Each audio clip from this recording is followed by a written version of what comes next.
Ça y est, c'est la fin. L'empereur Palpatine a parlé et l'ordre 66 va être exécuté. Sauf que là, les gars, c'est pas Star Wars, c'est la vraie vie.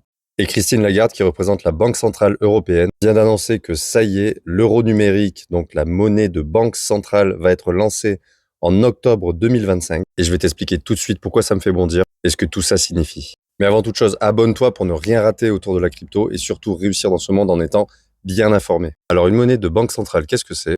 Ça peut être apparenté à une crypto-monnaie qui, du coup, n'est pas décentralisée, mais centralisée par une banque centrale. Donc, elle a tous les avantages d'une crypto-monnaie, à savoir être infalsifiable, être traçable et 100% digital, donc très rapide à transférer. Mais ça arrive aussi, et tu t'en doutes, avec son lot d'inconvénients.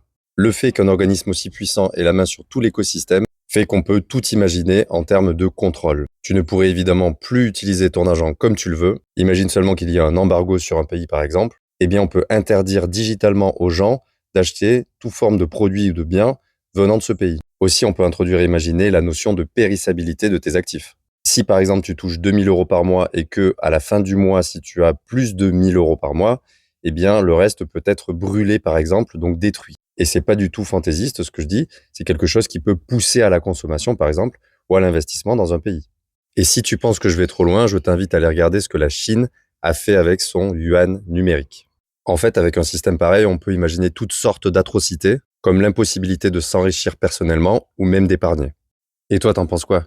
Dis-moi-le en commentaire, et surtout, si tu trouves que c'est bien ou pas bien, dis-moi pourquoi.